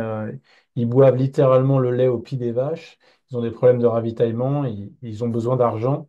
Et ils ont aussi besoin de se venger parce que l'un des leurs a été abattu il y a quelques jours auparavant par un Allemand, un SS. Et on a, à ce moment-là, donc on est le 29 juillet 1944 à 10h45, jour de l'enterrement de Raoul. FTPF et AGE déferlèrent sur Prades, la sous-préfecture des Pyrénées-Orientales, bloquant ses accès et coupant les lignes téléphoniques. Pendant 1 heure et demie, la ville se retrouva littéralement occupée par les combattants de la France libre qui se répartirent plusieurs objectifs. Une équipe se chargea de la poste, brisant les vitres de la porte d'entrée et faisant irruption dans les locaux en déclarant Force française les mains en l'air. Les braqueurs forcèrent un employé à ouvrir le coffre qui contenait 214 500 francs. Incroyablement téméraire ou stupidement zélé, l'employé demanda un reçu au maquisard. Grand seigneur, ils lui signèrent. Un groupe de guerriers héros s'en prit à la gendarmerie. La barrière de la langue provoqua un moment de flottement presque comique. Le gendarme Beneux, qui ne comprenait pas ce que baragouinaient ces Espagnols armés, à savoir menacer de détruire le bâtiment si on ne leur ouvrait pas, ferma les volets. Trois de ses collègues, plus lucides, finirent par obtempérer. Les guerriers héros investirent les locaux, vidèrent les tiroirs et repartirent avec un seul fusil. Toutes les armes avaient déjà été réquisitionnées par la milice de Vichy. ainsi que le gendarme Beneux lui-même en qualité d'otage. Pendant ce temps, une équipe encerclait la villa Lafabrègue, somptueuse demeure de style colonial dont la Gestapo avait fait son siège. Le moment était venu de venger la mort de Raoul. Un déluge de balles et de grenades s'abattit sur la maison, mais les Allemands résistèrent et empêchèrent les terroristes, entre guillemets, de prendre le contrôle des étages. Walter Wiese, auteur de la lâche exécution de Raoul, fut blessé avec trois de ses hommes. Les maquisards finirent par quitter les lieux en emmenant avec eux un prisonnier teuton. Les résistants s'en prirent également à la perception et à deux banques. Dans l'une d'elles, ils mirent la main sur un magot de plus d'1,5 million de francs. Cerise sur le gâteau, le pillage d'un entrepôt de la rue Pasteur leur permit de dérober 3,4 tonnes de tabac, denrée très prisée au marché noir. Les maquisards s'emparèrent également d'un stock de bottes et d'espadrilles et emportèrent même quelques machines à écrire. À la fin de l'opération, le butin fut chargé dans des camions ainsi que trois otages, le gendarme Beneux, le soldat allemand de la villa Lafabrègue et un milicien présumé. 3 heures plus tard, les maquisards retrouvèrent leur repère de la Pinoza après avoir caché au passage les sacs d'argent dans la cave du café de Valmagna. Dans la mine abandonnée, les membres du maquis organisèrent un procès aux prisonniers. Un vote les condamna à mort. L'Allemand et le gendarme Beneux furent aussitôt abattus d'une balle dans la nuque. Un temps, on maintint en vie le supposé milicien pour interrogatoire. Le lendemain, il rejoignit ses deux compagnons d'infortune dans la tombe. L'attaque de Prades fut un succès total. Le destin avait enfin souri au maquis Henri Barbus. Mais il n'attendit pas plus de 2 jours pour s'acharner à nouveau. Tadam. Merci, Rodolphe. De rien. Eh bien, il est temps de vous remercier tous les deux. Je vous conseille évidemment très fortement Sortir du rang de Rodolphe Casso. Vous n'allez pas le regretter, vous allez surtout pas le lâcher parce que il est inlâchable. Vous allez forcément avoir envie de savoir ce qui se passe pour Almeria et pour tous ces autres protagonistes et aussi découvrir ce qui se passe dans la grande histoire, tout autant que la petite histoire. Et c'est ça qui est très intéressant, c'est que les deux sont tellement liés moralement, psychologiquement historiquement que vous allez forcément céder à la tentation, j'en suis persuadé. Merci infiniment à tous les deux et ça fait plaisir de revenir avec les forges, de retrouver les forges. Merci Anthony et merci à toutes celles et ceux qui se sont connectés ce soir. Merci beaucoup pour cette rencontre, c'était vraiment super. C'est un grand plaisir. Au revoir à tous les Merci deux. Au beaucoup. revoir, Tout le monde. à bientôt. Ciao. Au revoir.